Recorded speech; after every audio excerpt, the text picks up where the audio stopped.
শেখ ফজলে নূর তাপস, শিরিন শারমিন চৌধুরী, সেলিনা হায়াত আইভি আর সিলেটের সাবেক মেয়র শিন শারমিন ওয়াকারের প্রোটেকশনে ক্যান্টনমেন্টে আছে এখনো।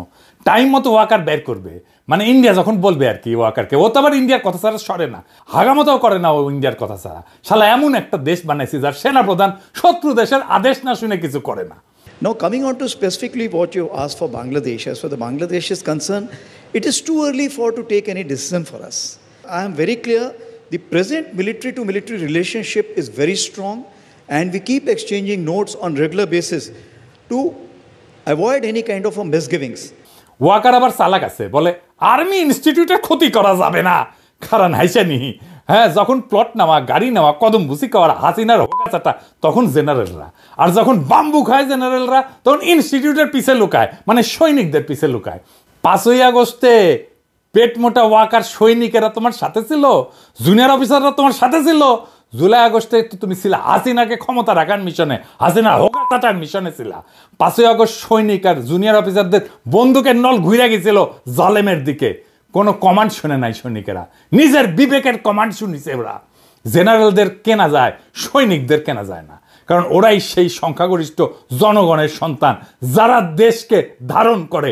তোরা শালা মনে করিস দেশটা উপনিবেশ, তোরা কলোনি, আর ওরা মনে করে দেশটা আমার, সেজন্য বিবেকের কথা শোনে। আর তুই যেহেতু মনে করিস কলোনি, সেজন্য ইন্ডিয়ার কথা শুনিস। তোরা সব কটা জেনারেল ইন্ডিয়ার কথা শুনিস। এরা কৃষক শ্রমিকের সন্তান, দরিদ্র মধ্যবিত্তের সন্তান। এই সৈনিকেরা, ওদের পিওর হার্ট, ওরা জানে ওদের সম্পদ একটাই, তা হচ্ছে বিবেক, তা হচ্ছে ইনসাফ। ওরা কখনো ভুল করেনি। 1971 করেনি, 75 15ই আগস্টে করেনি, 75 7ই নভেম্বরে করে নাই, 2024 5ই আগস্টে করে নাই। ওরা আবারও দাঁড়াইতে হলে জনতার পক্ষে দাঁড়াবে। পেট মোটা জেনারেল ইন্ডিয়ান দালাল লেসপেন্সারদের পক্ষে দাঁড়াবে না। ওরা কোনোদিন মেরুদণ্ড বেছে দেওয়া জেনারেলদের পক্ষে দাঁড়াবে না। মুজিবকে জয় বাংলা করার সাহস হিম্মত সিনিয়র অফিসারদের হয় নাই, জেনারেলদের হয় নাই, হইছে সৈনিক আর জুনিয়র অফিসারদের। খালেদ মোশাররফের খুব ব্যর্থ করে দিছে সৈনিকেরাই, আর জুনিয়র অফিসাররা ভারতের কাছে বাংলাদেশের নতজানু আর্মির জেনারেলদের সৈনিকেরা জুনিয়র অফিসাররাও ওয়াকার বাংলাদেশের সেনাপ্রধান থাকার নৈতিক অধিকার হারাইছে। বাংলাদেশের সেনাবাহিনীর ইজ্জতকে সে ধ্বংস করে দিছে। নিজের পজিশনকে সে খুনি হাসিনা তার দলের স্বার্থ ভারতের আজ্ঞায় পালন করতেছে। জনগণের টাকায় বেতন নেওয়ার নৈতিক অধিকার ওয়াকারের নাই। জনগণের টাকায় বেতন নিয়ে ইন্ডিয়ার এজেন্ডা পালন করা যায় না ওয়াকার মিয়া। এখন বুঝছেন কারা ছাত্রদের বিরুদ্ধে দুর্নীতির অভিযোগ ছড়াইছে, কারা ছাত্রদের ভিতরে অনৈক্য সৃষ্টি করেছে, কারা নাইদের মিটিংয়ে বরিশালে ঝামেলা করেছে, কারা ওর বিরুদ্ধে রয়্যাল এজেন্ট হওয়ার অভিযোগ তুলিছে, কারা আমাদের বিপ্লবী জনতাকে মব বইলা অভিহিত করেছে, কারা আমাদেরকে বাংলাদেশের স্থিতিশীলতার শত্রু বলছে। এদের ভুলে যাবেন না। আপনারা সবাই রেছে নেন, যারা বাংলাদেশের রাজনীতিকে ষড়যন্ত্র দিয়ে ব্যাখ্যা করে তাদের রাজনীতি পরাজিত হবে। আজকের শিক্ষা এটাই, আমাদের রাজনীতি বিজয়ী হয়েছে।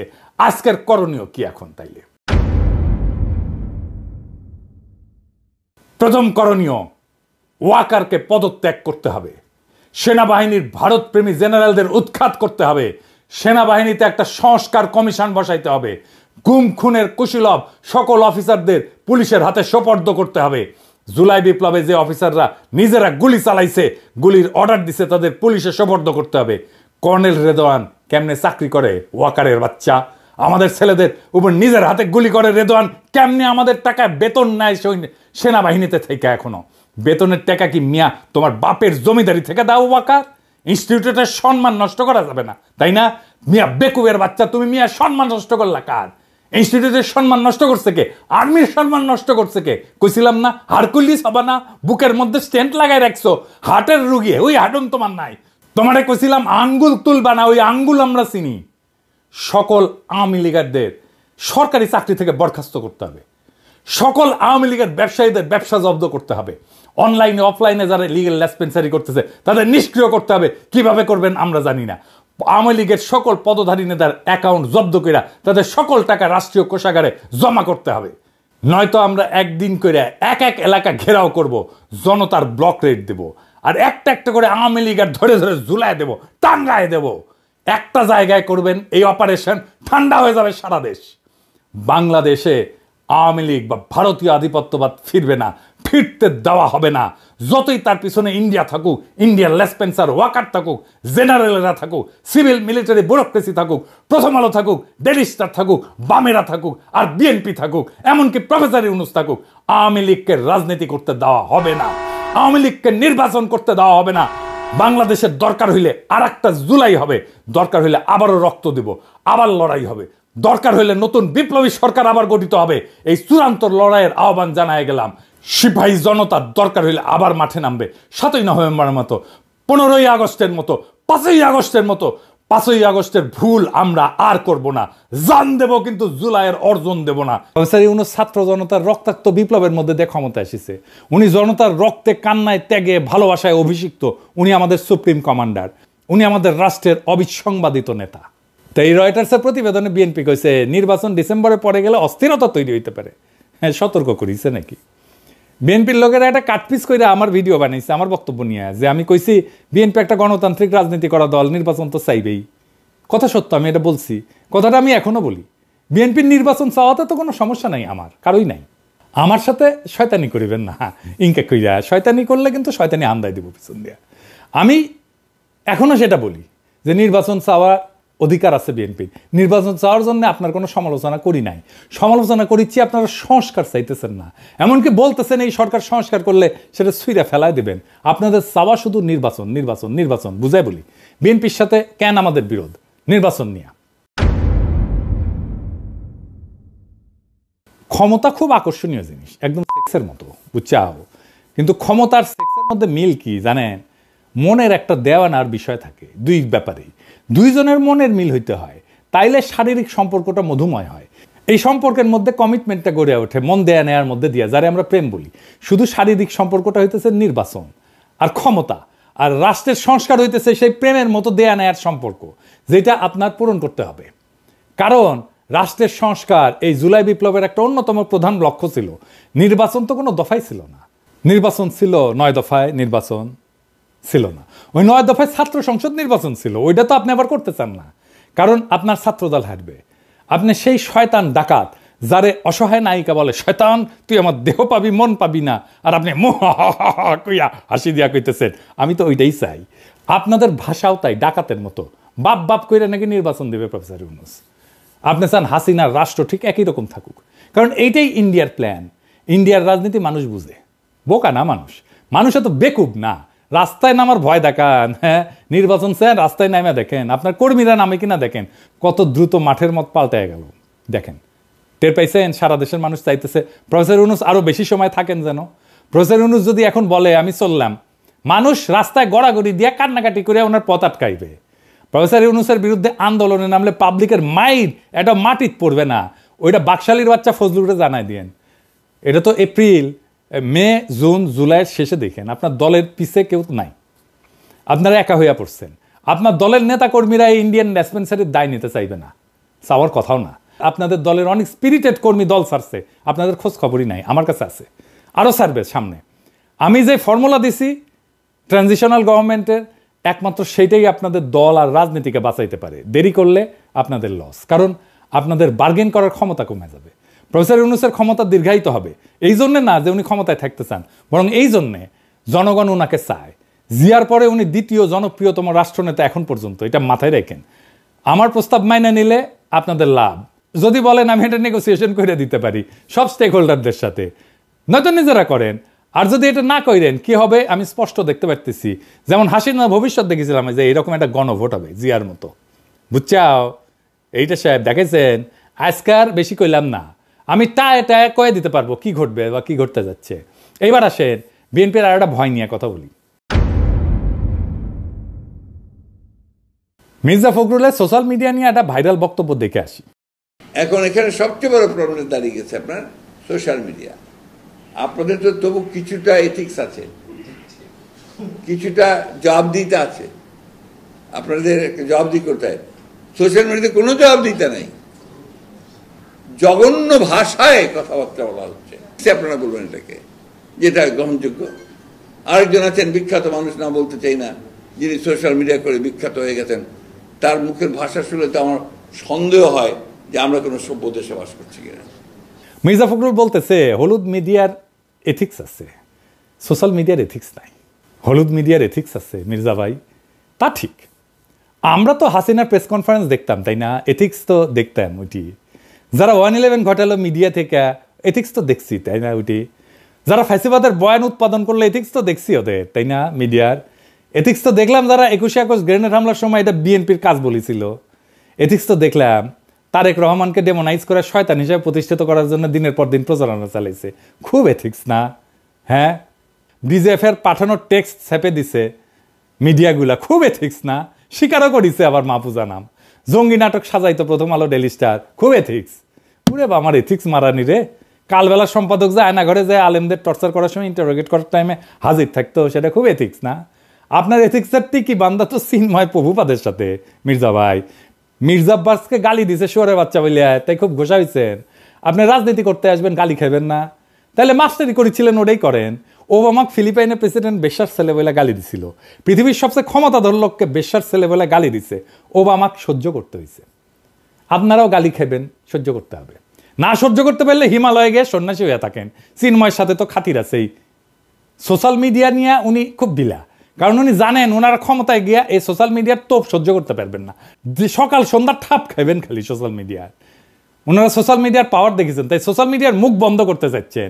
ওনারা দেখেছেন ওনাদের নির্বাচনের বয়ান সোশ্যাল মিডিয়ার জয় বাংলা করে দেওয়া হয়েছে কয়েকদিনে।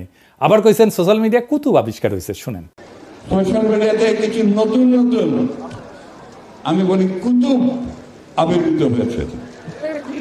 তারা বাংলাদেশকে কোথায় নিয়ে যেতে চায় আমি জানি না।